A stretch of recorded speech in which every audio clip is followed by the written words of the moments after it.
Nyota wa klabu ya Young Africans Stefan Aziz Ki leo hii katika uwanja wa Mkwakwani kwenye mchezo wa nusu finali wa kombe la CRDB Federation Cup kati ya Young Africans na JKT Tanzania amehitimisha safari yake ya soka ndani ya klabu hiyo ya mtaa wa Twiga na Jangwani. Mchezaji wa kimataifa Burkina Faso ambaye amejizolea umaarufu mkubwa nchini Tanzania tangu ajiunge na klabu hiyo ya Young Africans mnamo Julai mwaka 2022 akitokea ASEC Mimosa ya Ivory Coast. Stefan Aziz Ki ameacha alama ya kihistoria katika soka la Tanzania kwa uwezo wake wa kipekee wa kufunga mabao na kuwa chachu mafanikio ya Yanga katika michuano ya ndani na ile michuano mbalimbali ya kimataifa. Kumbuka tu Aziz Ki alisajiliwa na Yanga mnamo Julai mwaka 2022 kwa ada rekodi ya kiasi cha shilingi za Kitanzania milioni 400, ikiwa ni moja ya usajili wa gharama kubwa zaidi katika historia ya klabu hiyo ya Tanzania, na usajili wake uliashiria nia ya Yanga ya kujenga kikosi chenye nguvu na kushindana katika ligi kuu ya Tanzania bara, NBC Premier League na michuano ya kimataifa kama vile ligi ya mabingwa Afrika CAF Champions League. Lakini kumbuka tu Stefan Aziz Ki alitambulishwa rasmi usiku wa manane, tukio ambalo liliwafurahisha mashabiki wa Yanga waliokuwa wakimsubiri kwa hamu kubwa. Tangu Aziz Ki ajiunge na Young Africans amekuwa mchezaji mwenye msingi wa mafanikio makubwa katika klabu hiyo, na ameonyesha uwezo wa kipekee katika nafasi ya kiungo cha mshambuliaji, akichanganya ufundi wa kufunga mabao, kutoa pasi za mwisho na kuongoza timu uwanjani kama mchezaji kiongozi, akishirikiana na wachezaji wengine waandamizi kwenye timu hiyo. Nikumbushe tu msimu wake wa kwanza ulikuwa ni msimu wa mwaka 2022-2023, na katika msimu huo wa kwanza Aziz Ki alifunga mabao 9 na kutoa pasi za magoli 7, akitangaza kuwasili kwake katika soka la Tanzania, ingawa kiwango chake kilionekana kuwa ni cha kawaida mwanzoni, lakini alimaliza msimu kwa nguvu, akisaidia Young Africans kutetea taji lake la ligi kuu ya soka ya Tanzania bara. Msimu uliofuata wa 2023-2024, hapo ndipo Aziz Ki alipoanza kuonyesha uwezo wake wa kweli, akifunga jumla mabao 21 na kutoa pasi za mwisho,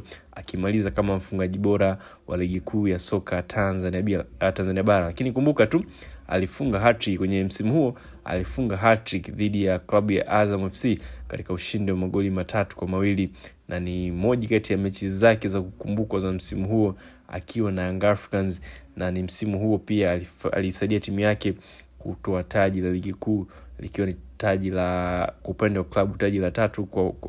tatu kwa msimu huo mfululizo, lakini ilikuwa ni taji lake la pili tangu ajiunge na Young Africans. Katika misimu miwili ya mwanzoni Aziz Ki alifanikiwa kufunga jumla magoli 30 na kutoa pasi za magoli 11 katika ligi kuu ya NBC Premier League, na kuwa mchezaji wa wachezaji bora zaidi katika historia ya club ya Young Africans. Pia mafanikio mengine ya Aziz Ki ni kwenye ligi ya mabingwa barani Afrika CAF Champions League, ambapo alifanya vizuri sana msimu uliopita 2023-2024, akihusika kwenye magoli 4, akifunga magoli 2 na kuisaidia Young Africans kwenye upatikanaji wa magoli mengine 2 katika mechi 12 za kampeni hiyo ya ligi ya mabingwa barani Afrika, akisaidia Young Africans kutinga hatua ya robo finali kwa mwaka huo tangu alipofanya hivyo mara ya mwisho mwaka 1970. Na mechi moja ya kukumbukwa zaidi ilikuwa ni mechi ile ya ushindi wa magoli 4-0 dhidi ya CR Belouizdad ya Algeria, ambapo mechi hiyo ilifanyika mnamo mwezi Februari mwaka 2024, na ilikuwa ni tarehe 24 mwezi Februari mwaka huo wa 2024, ambapo Yanga ilifikia historia kwa kutinga hatua hiyo ya robo finali kwa mara ya kwanza baada ya kufanya hivyo mara ya mwisho mwaka 1970. Lakini mechi nyingine pia kukumbuka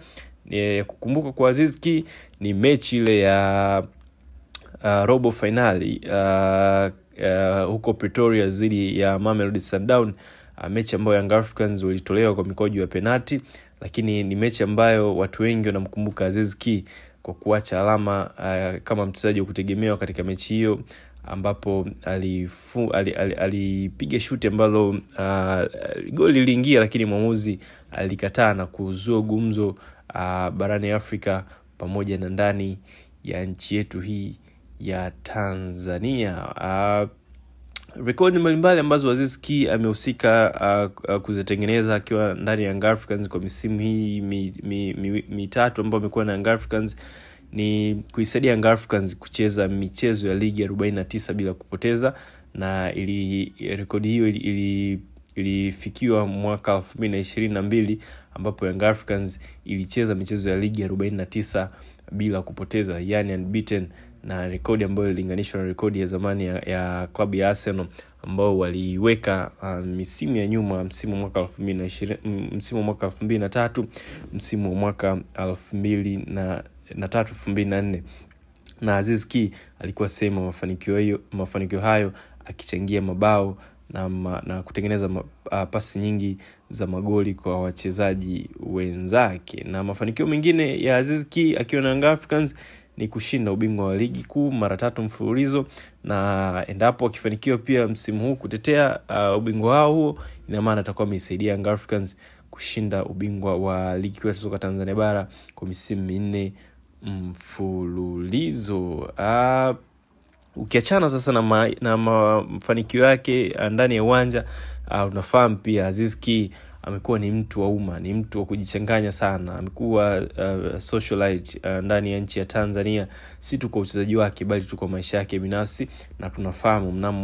mnamo mwezi Februari mwaka huu 2025 alifanikiwa kufunga ndoa na mwanamitindo na mwanamuziki Hamisa Mobeto, na sherehe hiyo unakumbuka iligharamia kwa kiasi kikubwa na uongozi wa Young Africans ukiwa na mchango mkubwa wa rais wa klabu hiyo Engineer Hersi Said. Ingawa kulikuwa kuna uvumi uliohusisha uhusiano wao kabla ya ndoa, lakini Hamisa Mobeto awali alikanusha kuwa alikuwa na Aziz Ki kwa maslahi ya urafiki tu na mambo mengine ya kifedha, huku akisema kuwa yeye na Aziz kabla hajafunga ndoa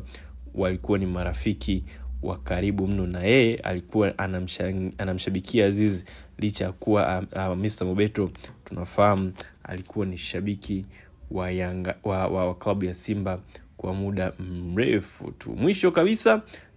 Stephane Aziz Ki anaondoka Young Africans akiwa ameandika historia kubwa na kuacha historia kubwa katika kikosi cha Young Africans, na mchango wake wa kipekee katika kufunga mabao, kutoa pasi za magoli na kusaidia klabu hiyo kushinda mataji ndani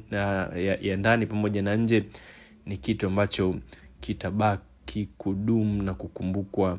milele na milele katika karia ya Aziz Ki akiwa na kikosi cha Dar es Salaam Young Africans. Bana, huyo ndo Aziz Ki anaondoka Young Africans akiwa na msimu bora sana, akiwa na maisha mazuri tangu amefika Tanzania. Lakini siku zote sisi watu wa michezo tuna msemo wetu kwamba wachezaji, makocha huja, lakini mashabiki husalia daima na timu zao wanazozishangilia. Mpaka wakati mwingine pengine tunaweza tukamshuhudia Aziz Ki akaenda huko anapokwenda, ambapo anatajwa anakwenda kujiunga na klabu ya Wydad Athletic ya Morocco. Mambo yakiwa mazuri anaweza akasalia huko na kumove zaidi kwenye career yake, lakini mambo yatakaposhindikana inawezekana tukamwona tena katika jezi za kijani na njano katika misimu inayofuatia ndani ya klabu yake ipendwa ya Dar es Salaam Young Africans, kwa sababu Aziz Ki sio tu mchezaji wa Young Africans, lakini kwa sasa hivi ni mwanafamilia wa Yanga, lakini pia ni mwanafamilia wa Tanzania kwa sababu ameoa binti kutoka Tanzania. Bana, mpaka wakati mwingine endelea kufuatilia channel hii ya Mtaani TV, endelea kusubscribe, endelea kulike, endelea kushare ili uwe mtu wa kwanza kujipatia taarifa mbalimbali za kimichezo zinazotoka hapa nchini Tanzania, Afrika pamoja na dunia nzima kiujumla.